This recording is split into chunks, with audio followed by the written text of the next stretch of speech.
we just ask that you would be with us for the rest of our time as we kind of dive in and learn a little bit more about the money and the market um, and the way, the door that you have opened up for us to be able to provide and take care of ourselves and our families. And so, God, we thank you for who you are and what you do. In the mighty name of Jesus, we pray. Amen. All right. So, tonight is going to be a little informative, but a little laid back. And so, what I'm not going to do is I'm not going to introduce, when we get into the computer work, I'm not going to introduce anything new. We're going to go right back over the stuff that we covered last time because I want to make sure everybody gets it. I don't want anybody left behind. We need to explain it and explain it again and explain it and explain it again until it becomes normal, until it becomes habit. Okay? And so a couple things that I want to share with you guys is this. So today, I did something I don't normally do, and so I'll just say I took a gamble, which is I told y'all we don't gamble, but I took a gamble, and but it was a calculated risk. So Meta, right here, and so Meta is Facebook, right? Their name is Meta. And so they had an earnings call after market today. And so the last earnings call they did last year, they it was a fantastic earnings call except for one piece. They had this huge tax payment or something that they had to make, which messed up the money a little bit. And the market overreacted and dropped them $100 the next day. And then they've been kind of going down and kind of fluctuating ever since. That's why I was telling Bonita about it. I was going to text you earlier, then I was like, I'm going to just tell her tonight. So I hope you got some Meta. So what happened is today they did an earnings call. And so I took out two options contracts on Meta. And I got to explain options to you guys. But I took out two options contracts on Meta. And my bet is that they would have a good earnings call. And if the earnings call is good, more than likely, stock will shoot up. If it's a bad earnings call, more than likely, stock will shoot down. If the stock shoots down, so these two calls, right? This is the number of contracts that I have. Those two contracts cost me $5,100. So I made a $5,100 bet. So they did the earnings call today. They killed the earnings call. The stock starts shooting up after market. It got, I think, as high as $69 or $70 up from the closing price. So in the morning, everybody is waiting to see if that's going to hold until the morning, and then we want to see how much it's going to run. I'm hoping we run back up that $100 that the market dumped. And so why am I telling you guys this? Because this play right here, right, I think Meta is at, what are they at right now? 670 or something like that?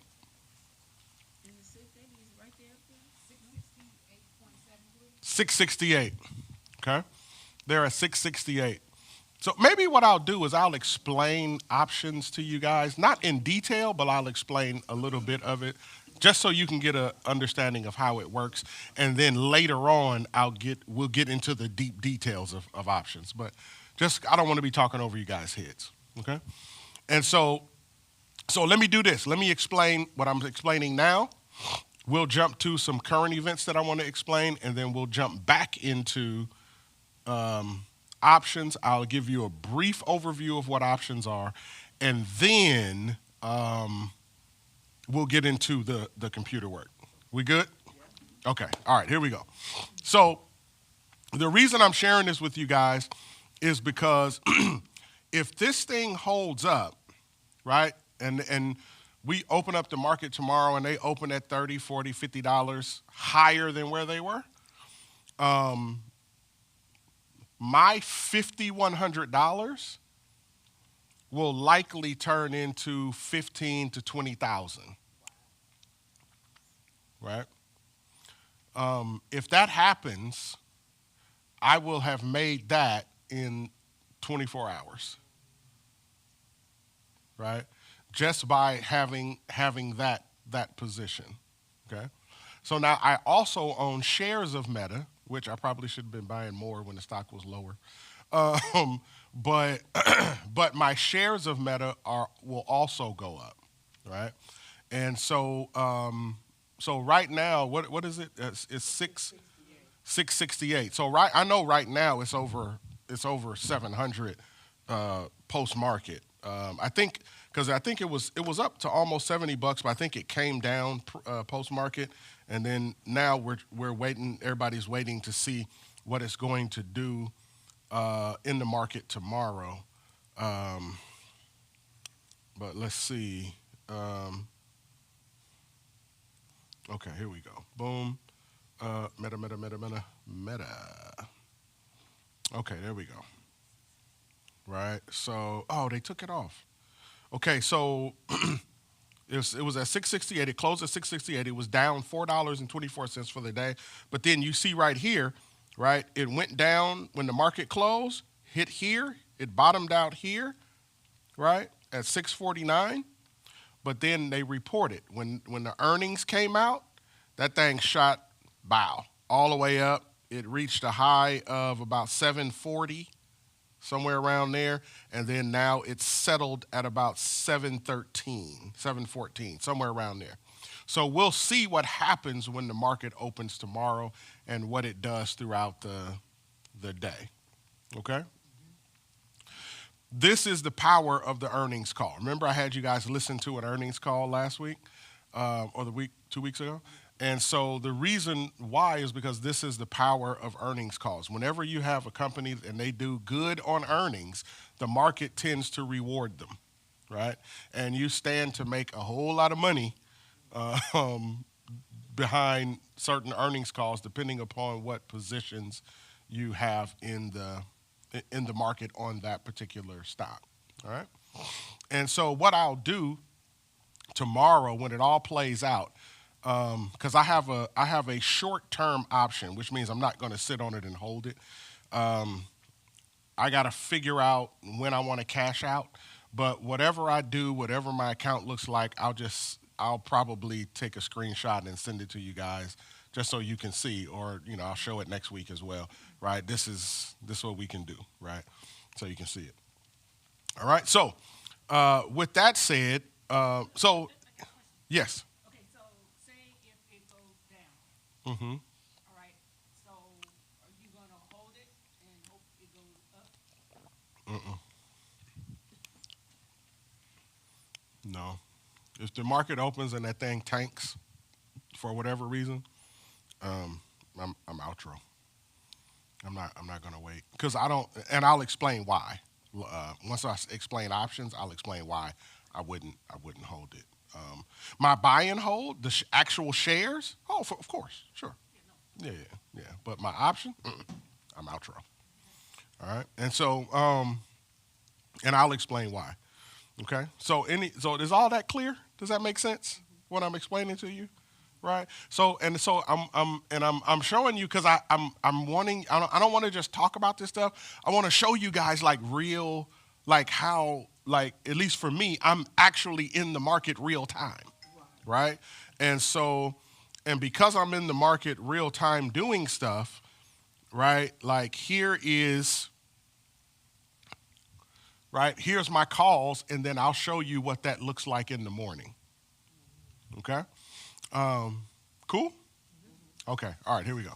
So here comes the next part. Um, One of the things that you want to do, and you'll want to do this definitely for this year and probably the next couple of years, and this is just a good thing to do long term. You should have and invest in precious metals. Okay. Yeah, I heard silver went up this weekend. Mm-hmm. Yep. Silver, gold, um, copper, platinum, all of those. You you just want to have some. Okay. And there's a couple different ways you can do it. Um, you can purchase companies that are that mine gold. Um, you can purchase companies uh, that refine gold. You can purchase gold, what we call ETFs, right? I've explained to you guys what an ETF is, right? So you can purchase gold ETFs. Um, you can purchase, I think you can purchase silver ETFs, right? And then there's one other thing that you can do, and I need y'all to really, really hear me on this. Go purchase some actual gold or actual silver, right? Mine gold, ETF, Mm-hmm. mine, what was the other one? Refine. Mm-hmm. Okay. But you want to be somewhere in the gold and silver industry. Okay. Um, Several reasons for that. Several reasons. Gold doesn't do anything but go up over time. It just does. It like gold is at all-time highs right now. It's insane. The price for gold and the price for silver. Probably maybe about a month or two ago, silver was, I don't know. Silver. Hold on. Let me go back here and show you guys. Um, um,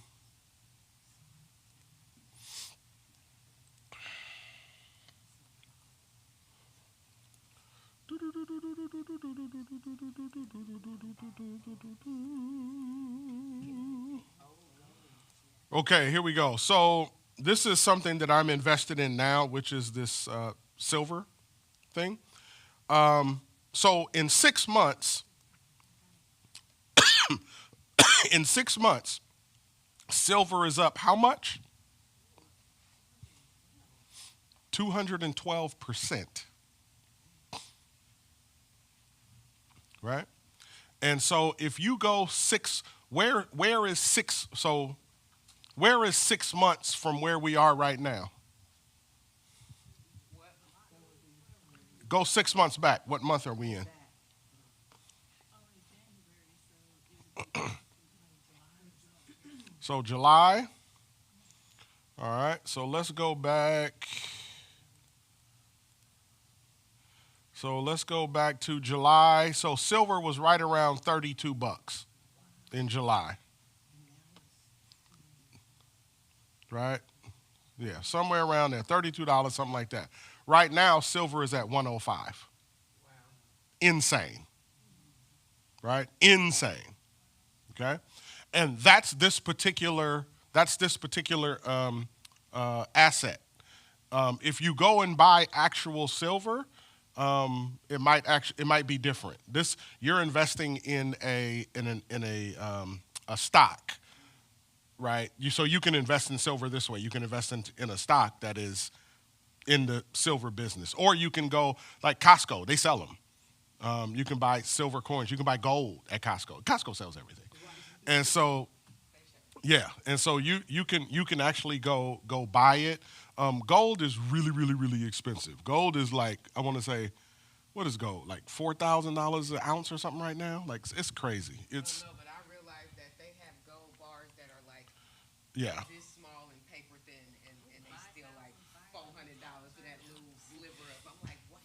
It's five. How much is it? 5,524. An ounce. It's crazy, right? And that's not going to do anything but go up over time, right? And so why buy gold? Why buy precious metals?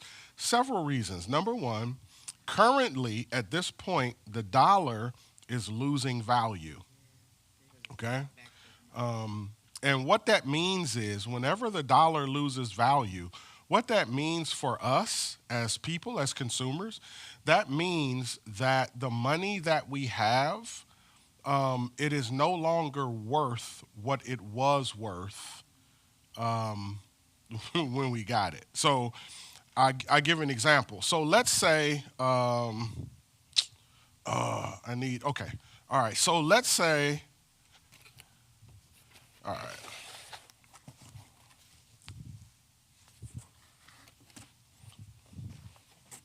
Okay, all right. So let's say no, let me use this. It's easier. But I don't want to touch it. Um, You want me to get you a fork? Right there. okay, yeah, give me a fork. Okay. All right, here we go. So I'll give you an example. So let's say each one of these cubes of cheese is worth $1, right? So you spend $1, you get a cube of cheese, right? And so you got $10. How many cubes of cheese can you get? 10, right? Now, here's what happens when the dollar loses value. When the dollar loses value, you don't notice it because your dollar still says $1. But what happens is the price of the cheese goes up. And so now the cheese is $1.10. Right? So how many cheeses can you get with $10 now?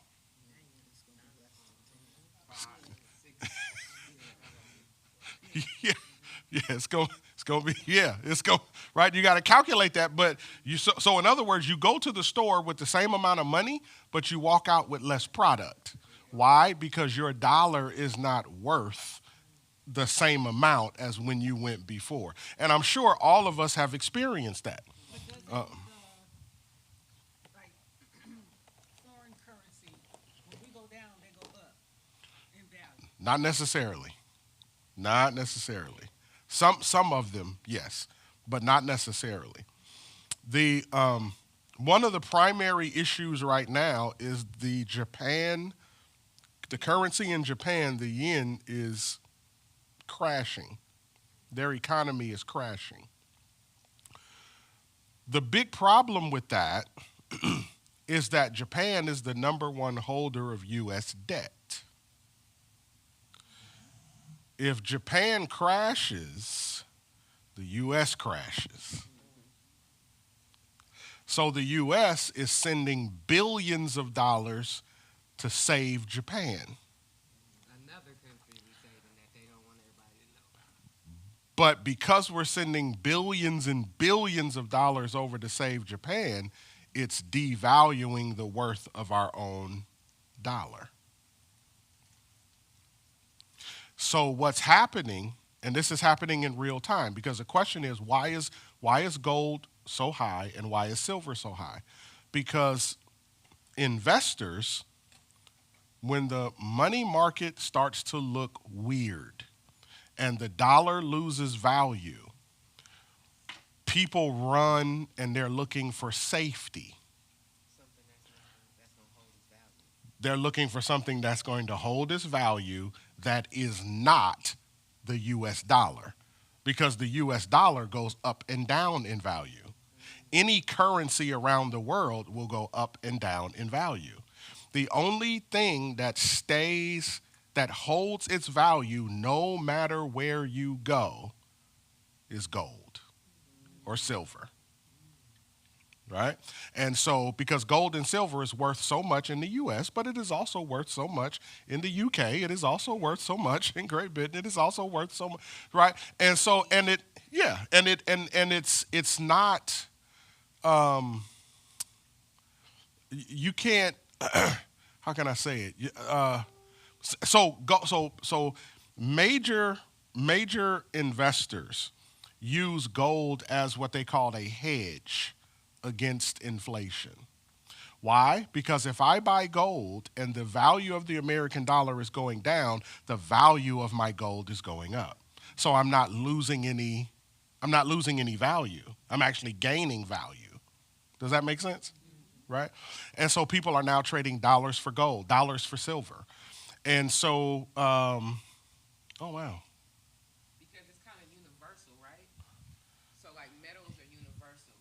Oh, They maybe can my hold computer. value in every part of every land, Yes. right? Like Yes. an actual bill from America may not hold value in, Correct.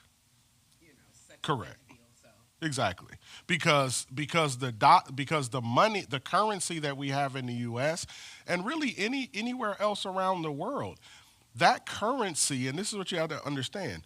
Our currency, our dollars, right? Like this dollar, this, right? $20, right? This right here. This looks a certain way to us, but it only looks a certain way to us because we we put value to it. And so this is really just a piece of paper with ink on it. It's not worth anything. It is not worth the $20 that's printed on it. What makes it worth $20, what gives it value, is that it is backed, right? If you look on your dollar bill, it'll tell you this is a promissory note. What is a promissory note? It is a contract with the U.S. that the U.S. will back the value of this. But this really is not valuable at all. So what people do, because this will go up to value, down to value, right? Up, down, up, down, up, down. But if you got gold, you lose zero value. In fact, you gain when this goes down. Does that make sense? Right? And so right now, the dollar is being devalued. So really for the rest of the year, this is my particular belief, for the rest of the year, moving into 2027, 2028, as long as Trump is in office doing what Trump is doing, you're going to see these precious metal assets going up in value, and it would just do us well to have some. Okay? It would just do us well to have some. And so, so currently, what I did is, so there's one particular stock called GLD.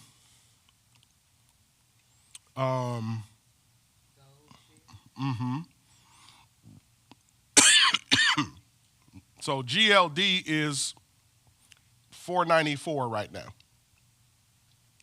Okay, and they are up. 18.46 plus 3.88%. So year to date, so from January 1st to today, they're up 23%. Oh, that's great. Right? Better 6 months, 60.25%. Exactly. And then in 5 years, 182.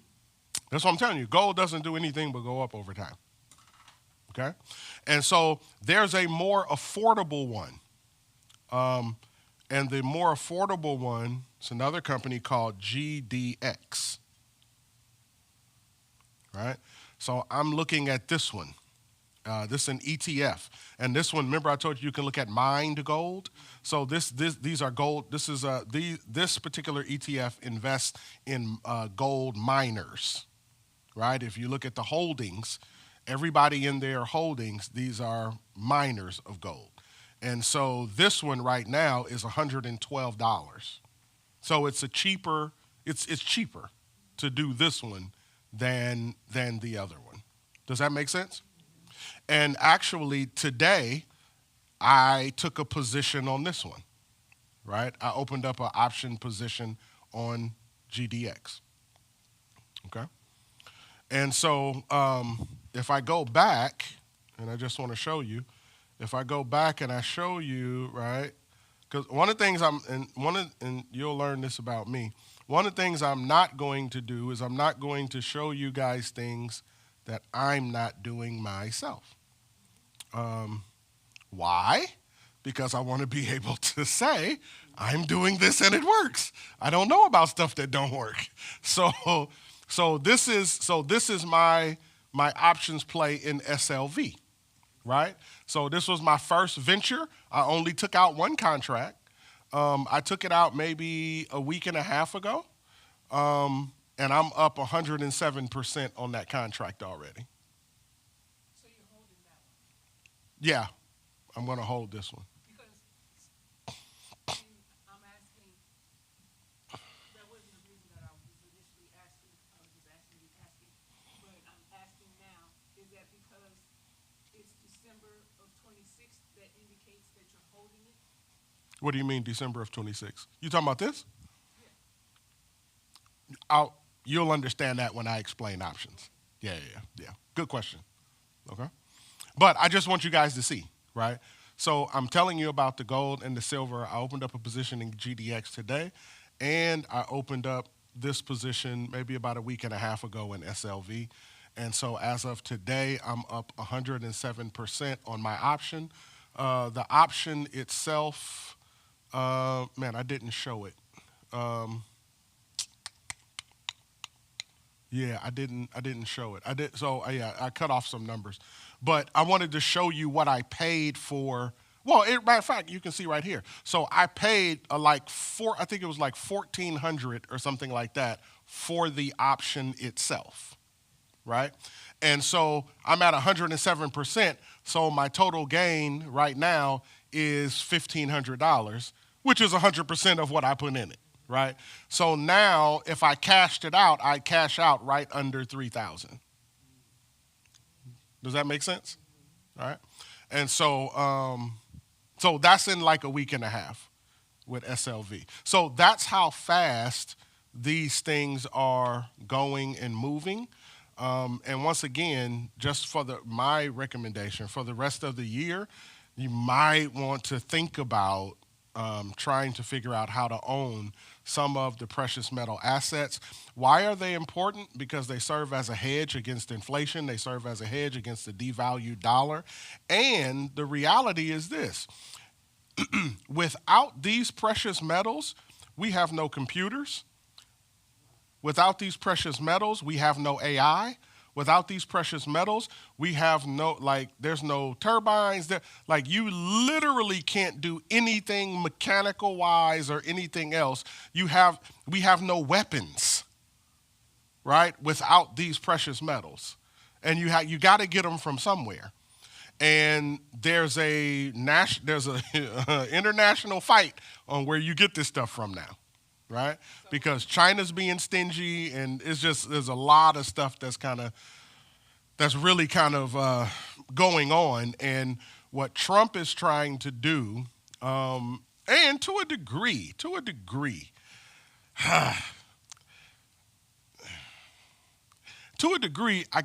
you can't fault the guy. To a degree. Because what he's trying to do is he's trying to position America in such a way where America is not trailing other countries in leading the world and being the one in power and all that kind of stuff. And I know there's a whole lot of pushback and all that.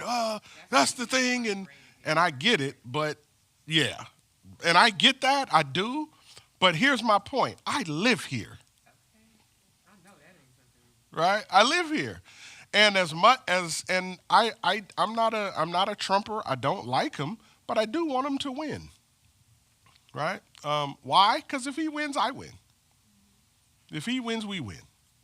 Right? And I don't mean winning an election. I'm talking about doing things policy-wise. Now, I'm totally against all, He's talking about making America win. Making America win. Yeah, I want America to win because I live here, right? But I don't want us to win by stepping on the little guy and doing all the crazy stuff, right? but make no mistake about it. Like we don't know what it's like to live in a country that is not the top country in the world. And I don't know if you want to find out. Yeah. So and I know that what I'm saying may be a controversial statement, but hopefully you hear my heart is I do want America to win. I wanted America to win when Obama was the president. I wanted America to win when Biden was the president. I wanted America to win when Nixon was the president. You know what I mean? I don't like some of these guys, and I don't like what they do, and I don't support it. But overall, I do want us to be able to win as a country, and I think we can win without crushing other people and killing people. Like, we should be able to do that, okay? So hopefully that makes sense, right? So I don't support the imperialist part of America, but I do want us to win. So, just recently I heard that Trump is talking about stopping these big corporations from buying all of these houses. Yes. I want you to talk about that, and what do you think that that's going to do with, like ETFs, right? Because ETFs, there's a lot of ETFs around, property, right? And so, do you think that that's going to give an adverse reaction to the stock exchange when he made those types of like commitments and stuff like that? I'm not sure. To be honest, I'm not sure. I like that he said that. I did. Yeah, I thought that was. I have them coming in, and they come in to cities and developments, and they're buying up whole developments and all this kind of stuff. Like it shrinks the. It's basic economics, right? It shrinks the supply, so that when you have little supply and big demand, the prices go up, and it's making home affordability impossible for a lot of people, right? But This new, the mayor or that's trying to go and everything, he was talking about that too. He was like, I'm going to stop the price gouging? Well, no, he said he was going to stop the big companies from buying the houses and make it more affordable for Bay Area residents. What's his name again? Newsom? No, he's running. Yeah, he's running. I think Vera Ghost. Is it Vera Ghost? Somebody. Anyway, he You talking about sounds like, the new guy that's running for California, the California seat? So there's two of them. There's one, like, my daughter really likes one of the guys. And then there's a woman. She's running for. Her name is I don't know. What's the guy? Yeah. Sounds like Kennedy, the Kennedy guy. That's he got. Yeah, there's one guy who's like a super rich dude, and he been having commercials for years, and he's like one of them. When you listen to him, he's like, man, I can tell this is one of them no nonsense, like I'm in your face, like right. And so, and I forget his name too. But then there's another guy I know my daughter likes, and she was trying to tell me about him because I think she was saying that he's like a social worker or something like that, but he's an activist, and she really likes him, and so yeah. So I get it. I applaud all of those efforts if we're gonna make housing more affordable for people, especially in California. Because the real estate market is dead, and it's been dead. It was dead all last year, for sure. Yeah, it was super dead, and so something has to happen and transpire in order to re-spark people with the ability to purchase property, especially in California, and a lot of us in California, a lot of people are moving.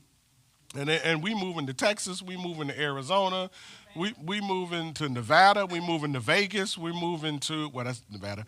Well, we're moving back south, Tennessee, Mississippi, Georgia, Carolinas, and a lot of people are moving back there, and back there they don't like us either because we're showing up with California money.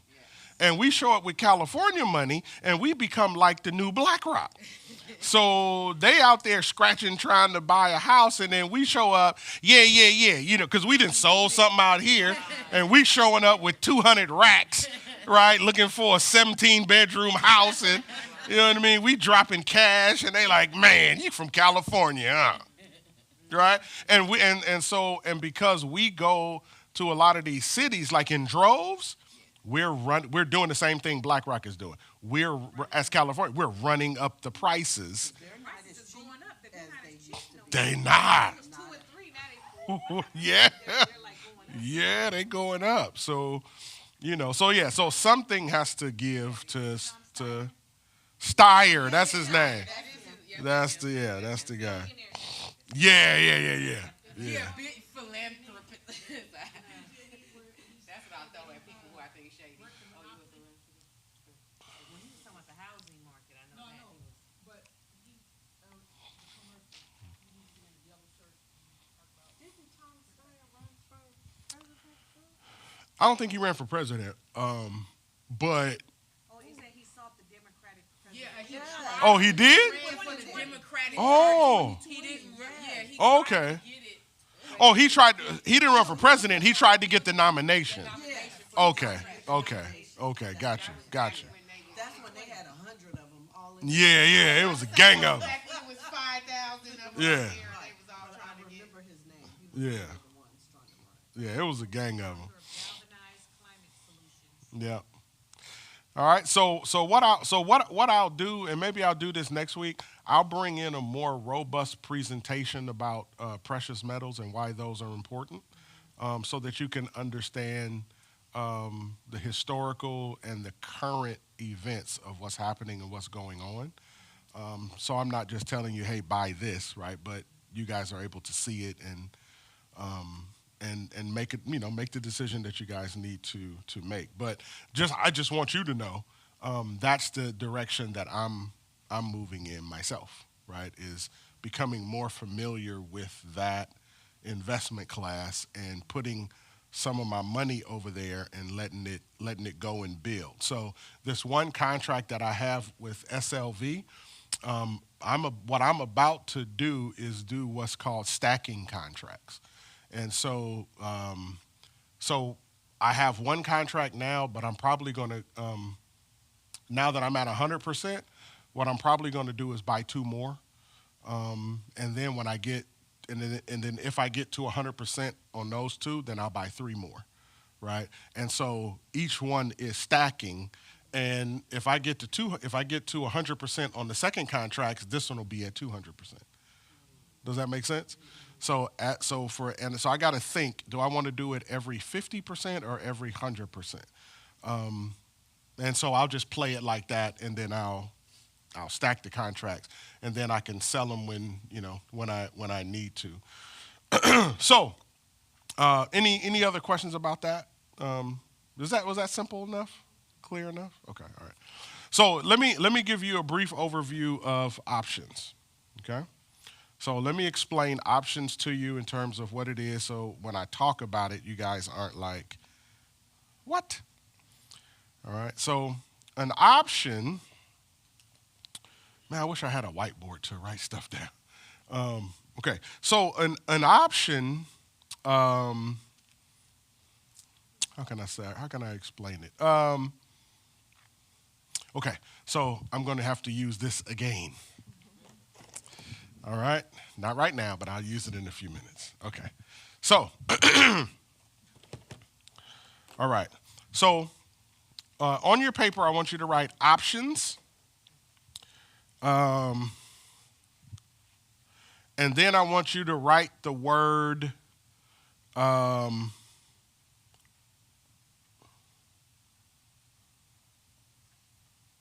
okay. So I want you to write option, and then I want you to write the word responsibility. No, write the word. Yeah, so you want to, under options, I want you to write the word right, R-I-G-H-T, or rights, R-I-G-H-T, rights. And then under that, I want you to write the word obligation.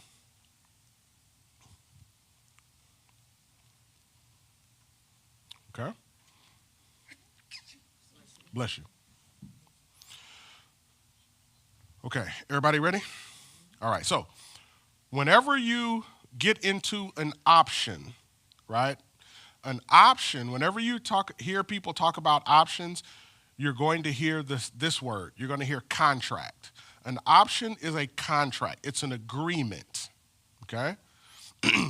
And so when you say option, what we're talking about is a contract. Now, what we're not talking about is a physical contract where you lay it out and there's terms and conditions and you sign, they sign, right? That's not what we're talking about, okay? A contract, everything now it's an online thing, right? And you purchase an option like you purchase a stock, okay? You just pay the money and then you get the contract. That's it, okay? So it's like purchasing a stock, okay? And so what is it? An option is where I have the right, first word on your thing, where I have the right, as the purchaser of the option, I have the right to purchase, I have the right to control, there it is, 100 shares of a particular stock. Okay? I have the right to control 100 shares of a particular stock. Okay? Now, when we get into options in a deeper way, you're going to want me to explain this all over again, and I will. Okay? So, 100 shares of stock. Okay?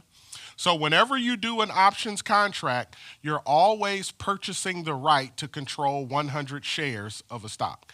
So options only work in shares of 100, bundles of 100. Okay? It only works in bundles of 100.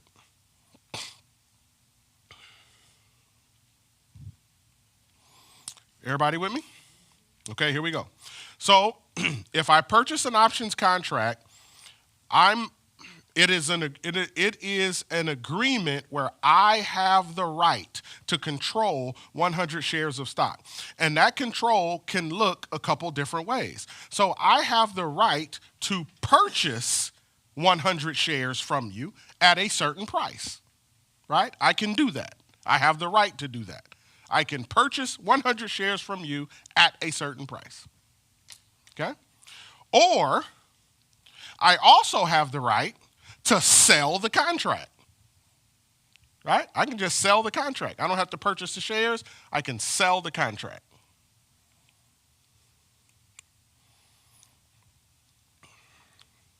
That makes sense so far? Y'all with me so far? Okay? Now, if you are, so let's say Terry has, so each one of these blocks of cheese represents 100 shares of cheese stock, right? Cheese company, right? And so I come to Terry and I say, okay, Miss T, I want to buy, right? She got all these shares. This Terry owns all these shares. She has 100, 200, 300, 400, 500, 600. She has 700, 800, 900. She has 1,000 shares of cheese company, right? When I come to her to do an options contract, I'm purchasing the right to control 100 shares. Y'all with me? What she's doing is she's renting out her shares to me. You got it? She's renting them, Yes, to me. but she's not gonna get money for the ones that she rented to you. Yeah. I have to pay her. Yeah. Right? So I trust me. Just flow with me. I'm explaining it really, really slow because I want you guys to get each concept and let it sink in. Okay. I promise you we gonna head to all them, and when you hear it all, y'all gonna be like, hey, teach us options. By the time I finish this, okay, here we go. So Terry got 1,000 shares of Cheese Company, right? So I come in and I say, man, Terry got 1,000 shares of cheese. Terry, let me get 100 of them things. And she say, I'll rent them to you. I said, okay. So I pay her the rental fee, and she lets me control 100 shares. Now, they're not my shares. I don't own them. I only control them. They are still her shares. Just like when you rent an apartment, that is not your place. Right? You control it, but you don't own it. You with me? Should I ask a question now? Yes, that would be good. Because what can you control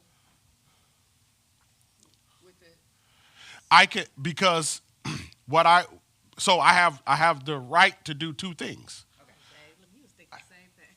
I can purchase these 100 shares from her. And if I decide to purchase them, she has to sell them to me. Because she rented them to me, she has to sell them to me. She has no choice but to sell these shares to me if I say I want to buy the shares. I purchased that right.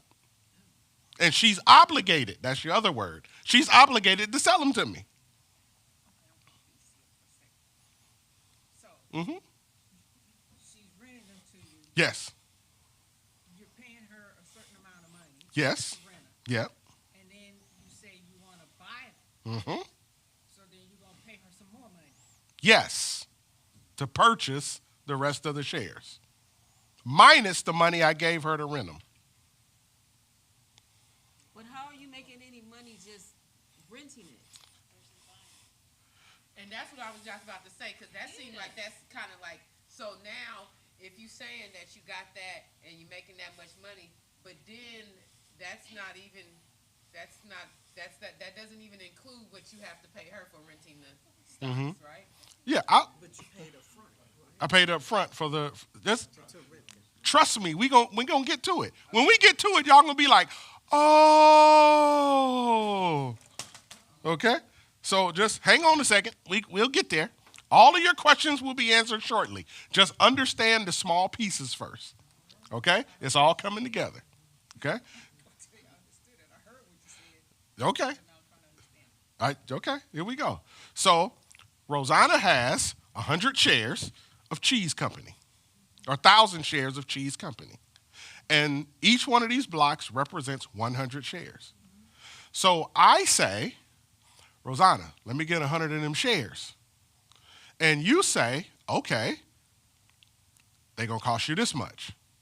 So I pay you a fee, and you give me control of 100 shares. I have the right, because I control it, I have the right, if I want to come back to you and say, sell me them shares. And if I say, Rosanna, sell me them shares, you are obligated to sell me these shares. Or I can take our agreement, the contract, right? Because you rented them to me. And I can say, okay, man, I'm finna sell these to Messina. And I have the right to sell our agreement to Messina. And now she has control. Can I say something? Yes. Can I rent them to Messina? No. I can only sell them. But can I sell them? But okay, so if I purchase them from Terry, then I can sell them. Then you can sell them. Okay. Absolutely. So right now you're renting. Right now we renting, right? So is everybody clear with that? So I Does can't that make sell sense? that, but I can Yeah, buy I'm it trying to and put then that rent in it to. context Okay. to, like, when you said that you paid $5,100 for the contract. I know that's coming. Okay, so when you still haven't gotten there yet when you Yes. sell the, Yeah, we hadn't gotten there yet. okay. Okay? We coming to it. Trust me. Just understand the first parts, the basic parts, and then it'll all, listen, it's going to come together. Okay? So, you got it? 1,000 shares of Cheese Company. I want 100. You sell me, or you rent me 100 shares. I go away with my 100, and then I got stuff. I got to think about something. Do I want to buy these shares from you, or do I want to take this contract and sell it to somebody else? Because I can sell it to anybody. It's my right. And you have to do whatever I say. You cannot not sell me these shares, or you cannot stop me from selling the contract to somebody else. But is there an expiration date on the contract? Yes. Okay, so if you don't buy them before the expiration date, do you have to give it back? So that's what Yes. that is right there. That's your time schedule. Okay. See? Look at that. That coming together. Okay. All right. Here we go. So that's the first part. You got the first part? Here comes the second part. Go back to Miss T. T has 1,000 shares of Cheese Company. I want to come and I want to purchase, I want to rent 100 shares. She rents me 100 shares. Now, here's the key. The way this works is I'm sitting here. So the question is, why do I want to rent the shares? Right? You got to ask that question. Why do you even want to rent the shares? Because I've been watching the Cheese Company. And I noticed them shares, they've been going up. And them shares right there, listen, a year ago, that Cheese Company, that stock in the cheese, that thing was 50 cents. Right now, it's $10. I'm like, dang, that's a heck of an increase. So I'm looking and I say, okay, Miss Terry, rent me 100 of them shares because I think, Miss T, I think them shares are going to go for $15 in about 6 months. And so Terry says, you think so? I think so. I think they going for $10 now. I think in 6 months, them shares going to go, listen, them cheese blocks, listen, they're going to be worth $15 in 6 months. And so Terry says, okay, you want to rent them? I say, yep. Give me the right to purchase 100 of these for $15 in 6 months. She goes, okay, that's a no-brainer, right? Because I'm going to give her what's called a premium, okay? I'm going to pay her a premium. That's a rent. That's the rental fee, Is that right? a one-time or a monthly fee? That's a one-time fee. I pay her a premium, okay? The premium that I pay her, she keeps, right? Forever. It's hers, okay? Now, when she does that, I get the control of the 100 shares. You with me so far? Now, watch this. Let's say in 6 months, these shares aren't selling for 15, they're selling for 25.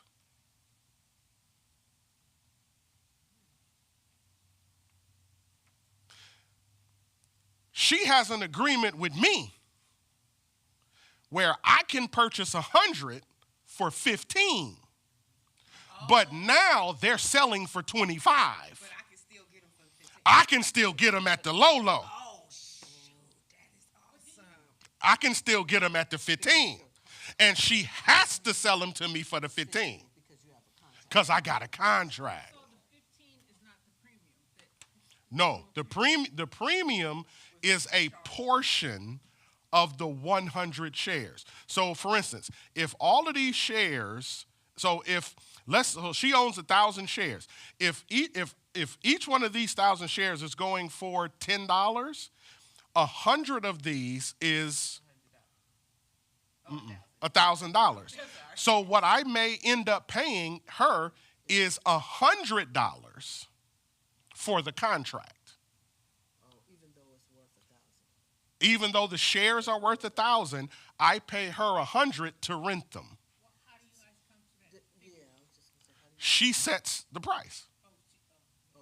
Yeah, she sets the price. So she may say, man, I ain't doing nothing with them shares anyway. Give me $100. All right, I give you $100, right? So I give you $100, but my agreement is I have the right to purchase these from you in 6 months for $15.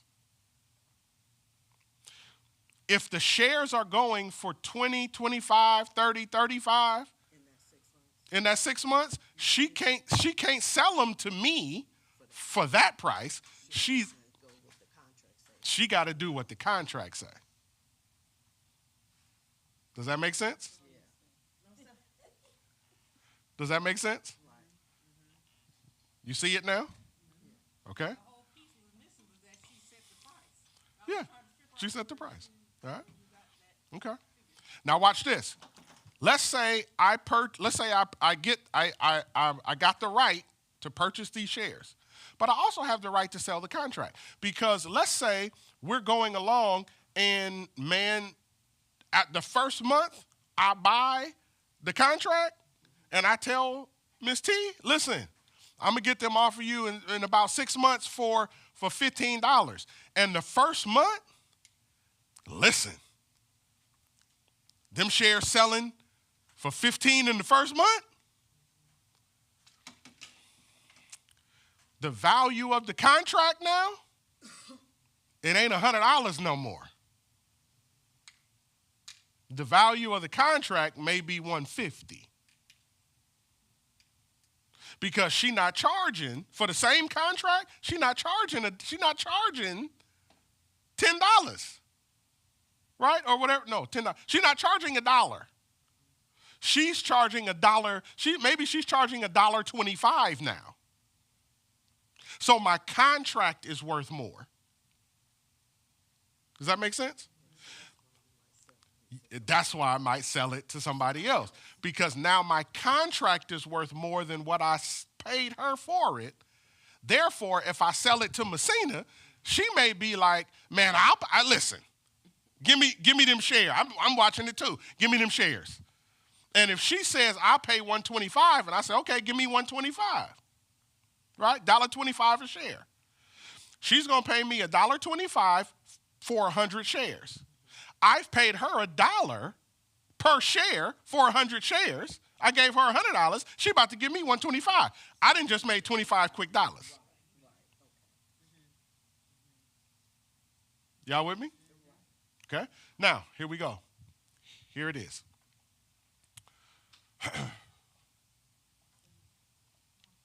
Oh, here it is. Okay. So I made an agreement with SLV to sell me 100 shares of SLV at $100 by December 31st of this year. So I'm saying I think SLV will be at $100 by December 31st. So I have a contract with them that if I wanted to buy the 100 shares, they gotta sell them to me for $100 a share, which would be $10,000. They gotta sell them to me for the 100. Well, we just learned right now it's at 117. So I'm in the money right now, right? So I paid $14 for the contract. Now, $14 is $14 per share, so that's $1,400, right? Because you can only buy them in groups of 100. So I paid $1,400 for the contract, but since the price of SLV has gone up, my contract is not worth $14 anymore. My contract is now worth $29.25.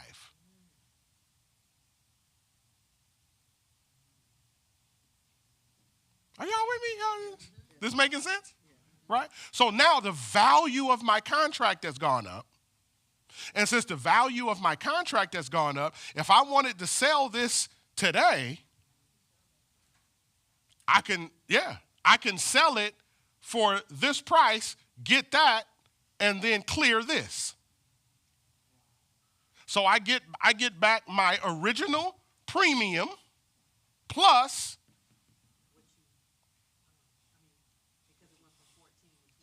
bingo. Y'all with me? I can still purchase it at $100. If by December 31st, if SLV is going for $500 a share, which I desperately wish and hope, if it's going for $500 a share, I'm only gonna pay $100. And they gotta sell it to you. They gotta sell it to me. Because I got the right. They obligated, right? Yep, you got to give it to me at the low. You know what I mean? So Benita goes shopping. She's a shopper. Benita goes in, and Benita sees some boots, and man, them boots, listen here. Them boots on sale. Them boots at $150. Benita's like, I don't know. But then the dude at the store says, okay, how about this? Give me $15 and I'll put these to the side for you.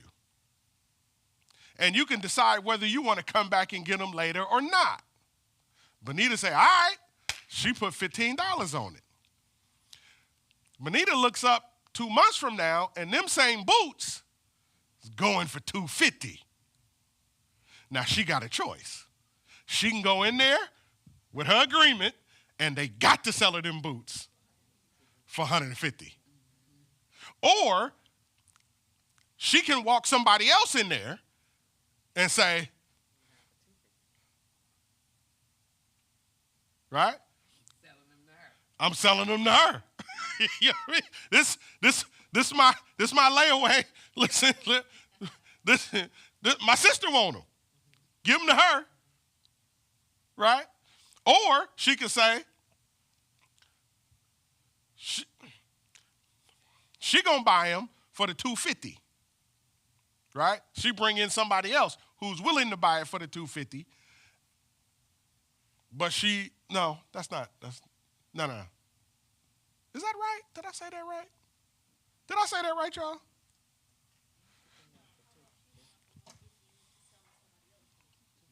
Yeah, there you go.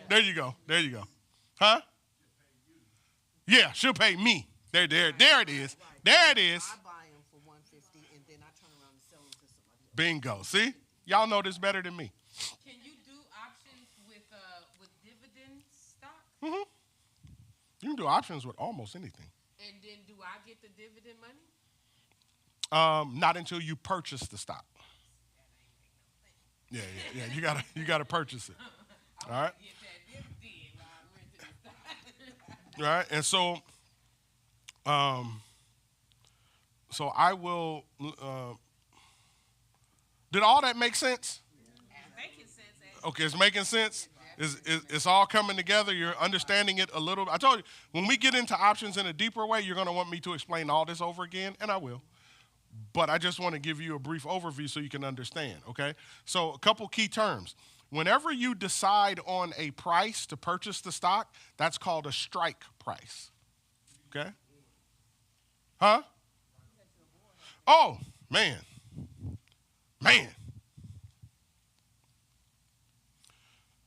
All right, so you have what's called a strike price, right? So the strike price is the agreed upon price that you set the contract up on. So I would say it's the contract price, right? So strike price is the contract price. Now, here's the other thing.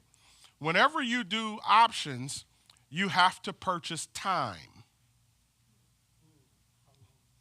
You gotta say how long. Now, here's the thing. The more time you purchase, the more expensive the option. The less time you purchase, the least expensive the option. Okay? Why? Because anything that puts the odds in your favor is going to cost you more money. Okay? The more risk you take, they reward you for taking risks. So you get a cheaper price. Okay? And so if you're doing options, so for instance, let's say, same example, let's say Terry has a cheese company. The cheese is going for $10 a pop. So I want to control 100 shares. That's $1K, right? That I'm controlling. I give her a $100 premium, right? My strike price is $15, right? And my time is 6 months. Got it? That's the agreement.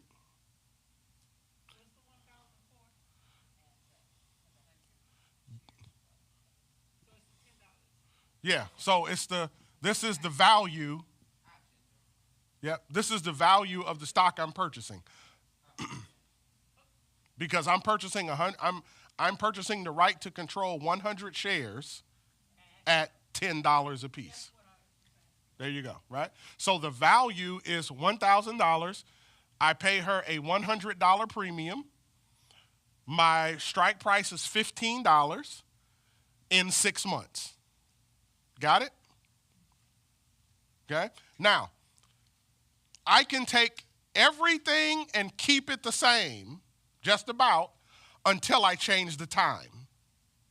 Because if I move the time from 6 months to 9 months, now the value of the contract is going to go up, because it's it's not a value for Terry to wait for me to decide what to do for 9 months for $100.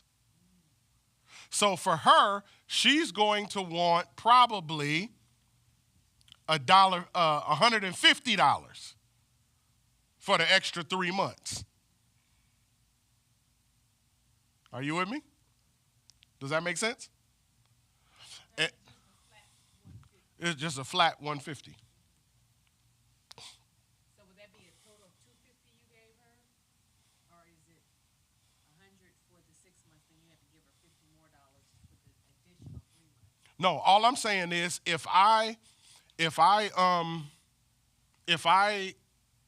so this is one scenario. So if, let's say we do a deal and the deal is just a 6-month deal, my premium is probably about $100, right? I'm just making it up.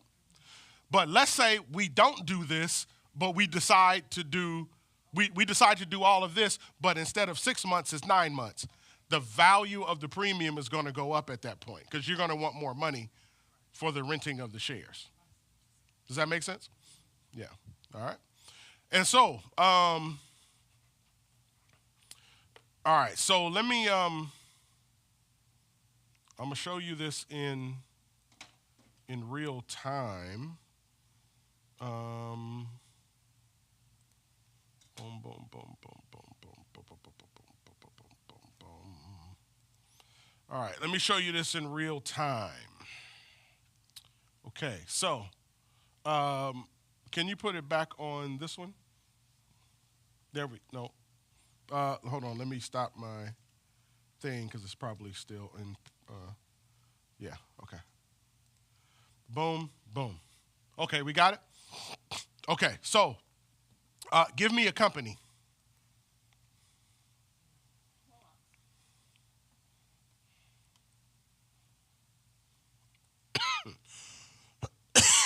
Okay, here. Oh, come on now.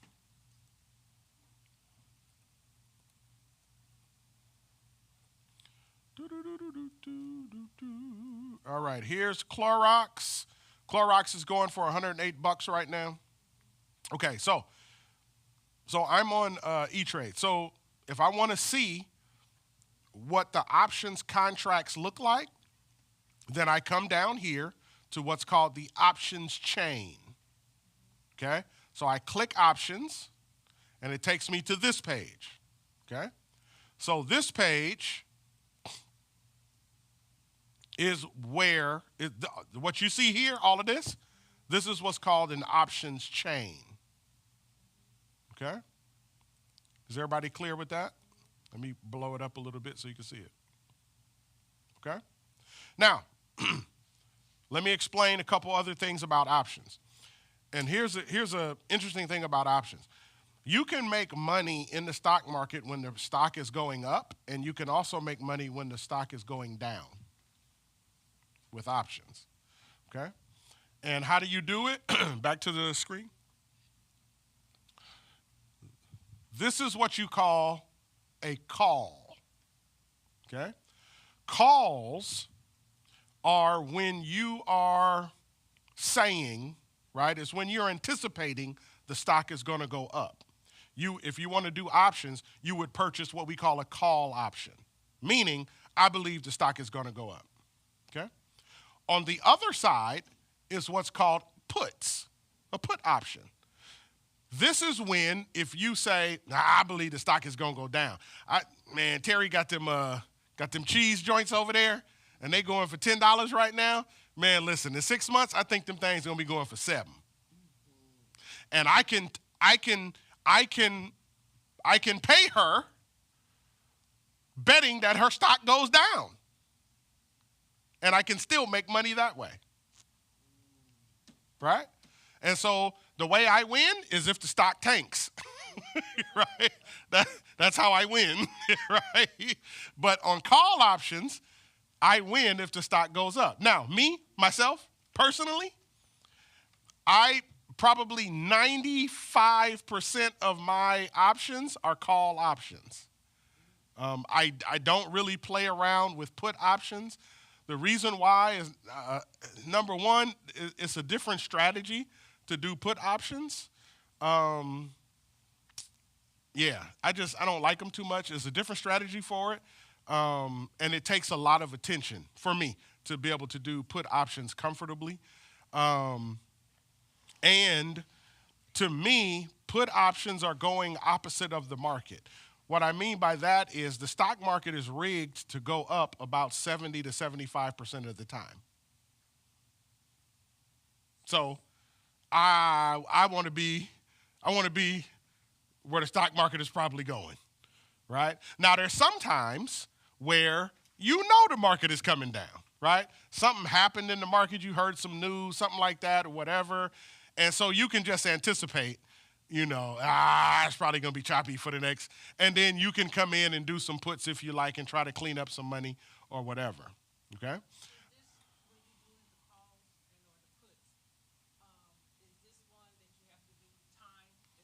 You do time on both. Yep. So puts is more like you go to Las Vegas and you start gambling. No, well, Kind of, because you just said I could bet on you to lose or win, right? yeah, I'm using the term bet, but I don't really mean bet because Forecast. yeah, because I would never recommend so much that we get into an option, even though I just contradicted myself today, that we should never get into an option where we're gambling, right? Where it's, we just kind of, and, I hope it goes, okay, there it is, right? Or, right? Like, we should enter into positions based upon sound reasoning, logic, and all that. And even though I took a gamble today, it was a calculated gamble. In my mind, it was calculated because, number one, I'm paying attention to Meta's earnings history over the last 2 years. And I paid attention to how they did in earnings all last year, how much they actually beat earnings, and the one area that they missed, it was only because they had a special payment that they had to make. And if they didn't have to make that payment, everything would have been fine. So, and there's nothing else wrong with the company. There's no news. There's nothing that came out nothing. So it's like, okay, well, this will probably be a blast of an earnings call because there's nothing that's in the way, right? And I was right, okay? And so even that is calculated. Like I didn't just, okay, right? It wasn't, you know what I mean? It wasn't that, all right? And so here we go. So watch this. So this is Clorox, okay? Now, let me explain this part. Is this interesting, y'all? Finding it? Okay, all right.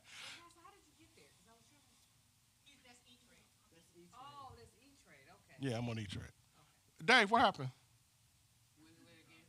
Oh, okay, all right. Okay, all right. All right, so let me sit down and do this part, okay? So here we go. Are you guys able to see my mouse move? Okay, all right, here we go. So, up here on the options chain, you have time slots, okay? And so you can pick how far out you want to go Oh, for your option. for your option, okay? And so you see right here where it's shaded? Where it's shaded right here? It's shaded right there. Yeah. Oh, Can you the can red number. you can know.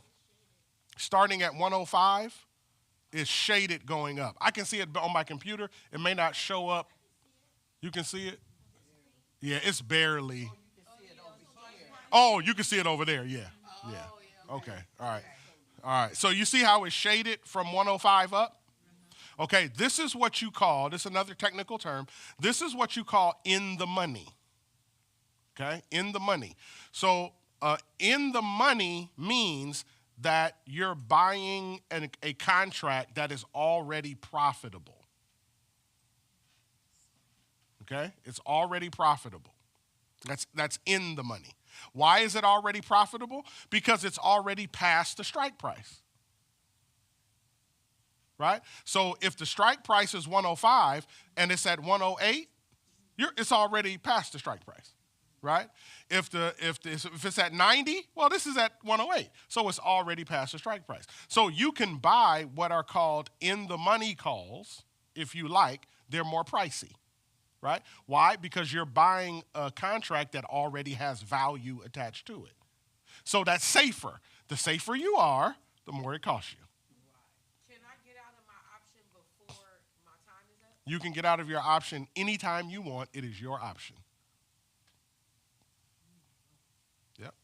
All right. And so, all right. So here we go. So 105. That's the strike price, but it's already at 108. So this is what you would call, everything up here is what you would call in the money. We clear? Okay. Everything down here that's not covered, this is called out of the money. So if you purchase down here, these are going to be cheaper. Okay? But what you're banking on is that the stock is going to go up to reach one of these strike prices. Okay? Yes. Is that number for one share? So if I get that, that's gonna be $10,500. Which one? Which number are you looking at? 105. So is that 105 for one share, and so then I'm paying the 100 times that? No. Give me a second. I'll get there. All right. And so let's say I want to give you guys an example. Okay. So let's say we go to April 17th. Okay. And let's say we want to enter a play for $110 strike price. What you're saying is, by April 17th, I believe Clorox is going to be going for $110, right? So you purchase this option right here for 110. So we look at the bid price, and let's say you win the bid. The bid price is $5.30 a share. This is going to cost you $530 for the 100 shares. So what you have is what's called a bid price and an ask price. The ask price is what, so Terry owns the cheese company. There you go. Right? And so the question is, if you put in an offer for $5.50, will she accept it even though she wants $7.50? Because she has before she goes into the contract, she has an option. Okay? Or not take it, right. All right. And so let's say we do the 110, and let's say they agree to our price at $5.30 times 100, that would be $530. Does that make sense? So I would own a contract to control 100 shares of Clorox all the way until April the 17th, and what I'm banking on is that it's going to be at $110. It's already at 108. It only has to go up $2 more. At the top. At the top. Can I say? Can I ask one more question? Yes. Can you yourself put in a bid, or is the bid something that's automatically put there from some type of like scientific reason? No, that's a good question. The bids that they put here are determined by what people have been paying. Okay, so you can't put in your own bid price. You can. Oh, I can. Yeah, it's called a limit order. You can set whatever you can say. Let me give you 50 cents. You can put that in there. It ain't gonna get accepted, but you can put it in there. Okay. All right. And I'll show you all that. Okay, but here we go. So I just wanted you to keep in mind, we're talking about April 17th, right? From today, April 17th. If you do the 110, and they accept the 530, that's gonna cost you $530 for this option. You with me? Okay, now watch this. Let's say we go to January 2027, right? So we got a whole year. That same 110 is going to cost you what now? Oh, because it's a longer contract. Because it's a longer, you're buying time. And so now, why is time important? Time is important because you don't know what the market is going to do. And if the market takes a dip down, you want to have enough time under your belt to recover. So, okay, going back to the April 17th. What if it hits 110 before April the 17th? Then what? Cash that baby. You can sell it. So it reaches it in March, and so you can sell it before that. Okay. Yep. You Can't sell it afterwards. You just can't sell it after March 17th because at that point, everything gonna take over, and and if you got money in your account, it may sell it to you, and you didn't ask it to, or more than likely, it's going to cash you out and it's going to release the shares back to the holder. Can I extend it? You can, I can. yeah. For the That's same amount of money. no, you got to pay more money. Yep. You got to pay more money. Oh, I got it. Yep, but you can extend it. And there's people who's done that. There's people who entered a trade and then the trade didn't go the way that they wanted it to, and they're down on the trade, and the date is approaching, and so, but they really, really, really believe in the company. So what they'll do is they'll add more time and pay more money in hopes that the stock will recover, and then they can cash out of everything, right? Once you reach 417 and it didn't hit the 110, do you lose your 530? Not necessarily. So this is the great thing about options. You can only lose your premium. You cannot lose more than your premium. Explain that to me. So if I paid $530 for this contract, and it doesn't, and I'm not profitable, and it goes down, it doesn't matter how far it goes down, I can only lose the 530. It cannot reach into my account and pull out more. Right? I can only lose the money that I put up for a premium. So if I want to give it back to the person that I rented it from, I'm good. I'm just out the 530 I gave them, but I'm good. I'm nothing else. Nothing else. Yep. That's the great thing about an option is that you're not overextended where you can lose a whole lot more money. You only lose the money that you've put in. Yeah. And so that's the great thing. And so Most likely you won't lose all of it, right? Because if it doesn't go up to the 110, correct. Most times, even if a stock drops, most times it doesn't go to zero. It won't take your account. Sometimes it will. It will take your account to zero. But most times it doesn't. Most times this kind of gets into strategy. And so whenever you start doing options, you have to have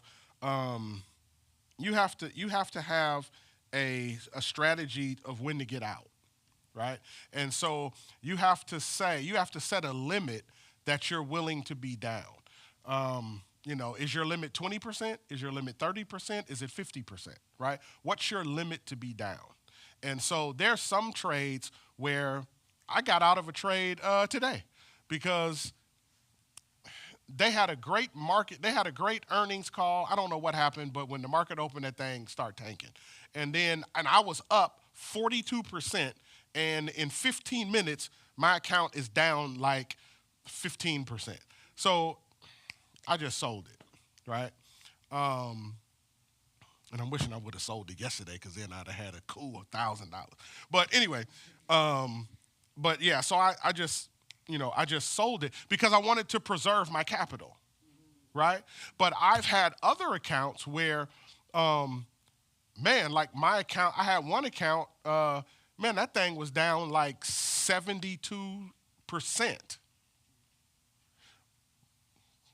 Couple days, that thing came right back though, right? But normally I don't let stuff get that low, because ain't no telling if it's gonna turn around, and you fool around and lose 72% of your premium.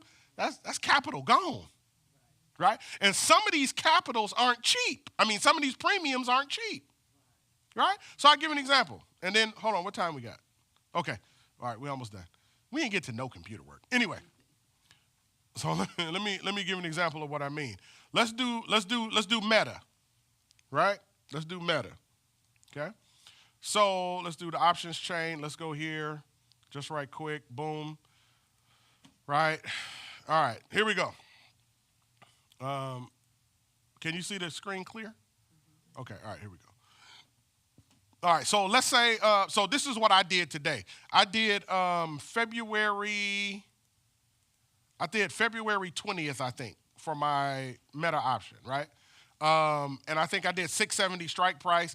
And so what did I tell y'all I paid? $21 or something like that? Or what did I pay? I forget what I paid. But anyway, so you see the prices, right? So this is Meta to February 20th, right? They're currently at 668. If you went to 670, you're going to pay $30 per share times 100 shares, which is how much? 3,000. Right? That's pricey. But now watch this. Let's say, now this is what I really want to do, right? I really want to take Meta all the way out to December 2028. I want to put a 2-year option on Meta because I think Meta is going to get to $1,000, right?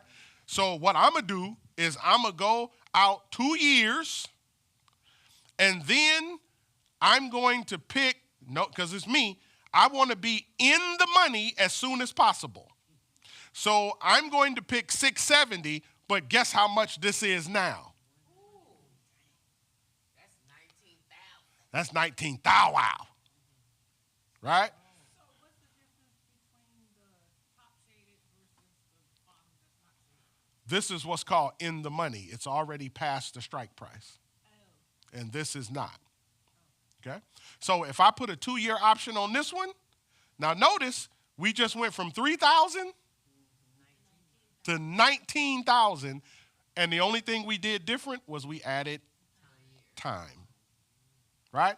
But I'm telling you, I'm far more comfortable spending 19,000 for 2 years on 670 than I am spending 3,000 on a month for 670. I'm far more comfortable. Huh? It's far less risky with Meta. So you think, Because one, they're you at can take it 668 whenever you now, feel like it. and you don't think in a month they'll get to 670? Oh, they're going to be 670 when the market open tomorrow. Why are you less comfortable at less than a month? I'm talking if I don't know what just happened after the market today, if I'm just looking at it like I want to put some money in Meta, I want to kind of bet on them, I'm far more comfortable taking 19,000 and putting it on Meta to reach 670 in 2 years, right? At that point, I don't care what the market does. I don't. We can be in a recession. I don't care, right? Because I got 2 years. I got 2 years for it to recover. I'm sleeping good. You know what I mean? And so because you don't lose money, even though your account shows negative, you don't lose money until you sell. And then, being honest with yourself, you put it till December 2028. Mm-hmm. 99% chance you gonna take it out before December 28th. Yeah, 100% chance. Okay. Yeah. I just want to make that clear because I want to make sure I'm on the same track with your mind, your thinking. Oh yeah. Because I'm almost ready, y'all. Yeah. And then there and then there For me to, and do something with my money. I get you. And then there's strategies to this, right? And so I'll give you one strategy and I'll let you guys go. Miss Terry gonna fall asleep on me. She got to get up and go to work. Okay, here we go. So one of the strategies, and again, all of this is based on affordability, right? So one of the strategies is, let's say I go 2 years out. We just playing with ridiculous numbers right now. So let's say we go 2 years out, right? And let me explain this. See this number right here, open interest, and then over here, volume. This is what this means. Whenever you choose an option, you always want to choose one with pretty big open interest. What does that mean? This shows you the number of contracts that are currently open for these positions. You don't want to ever pick anything that has 1 or 0. Why? Because if you need to sell it, ain't nobody to sell it to. Right? And so you always want to go with more of a sizable open interest. And then volume, this shows you how many of these contracts were purchased today. Oh, okay. Right? So somebody purchased 15 contracts today with a strike price of $680, and they paid $19,200 per, and they bought 15 of them joints. 15 of them sold today. There's people out here with money, y'all. Right? And so here's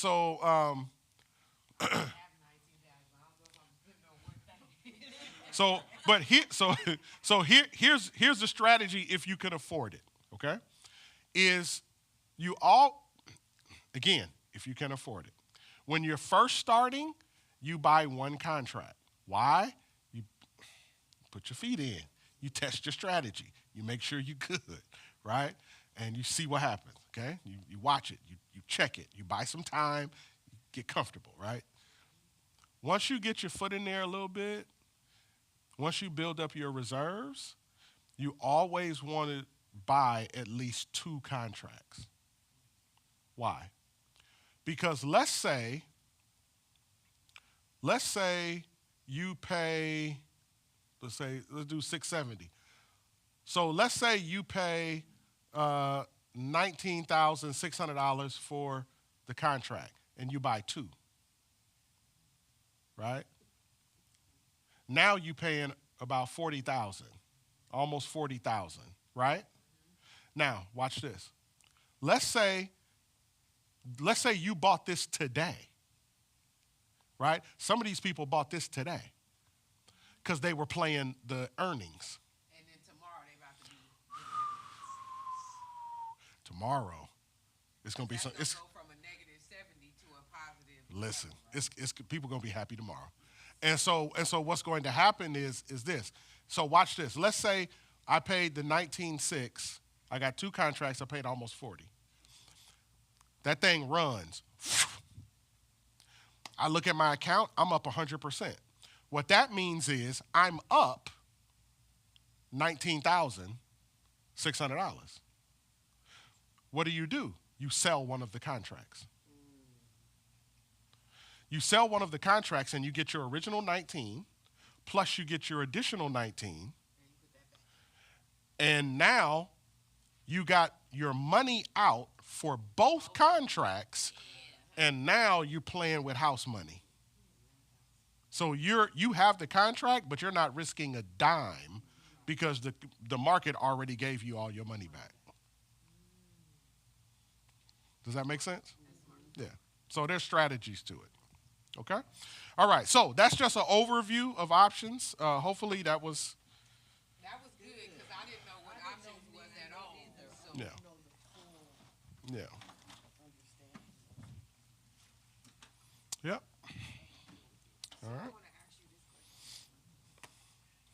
So next time, I promise you, I will get back to the computer work. So.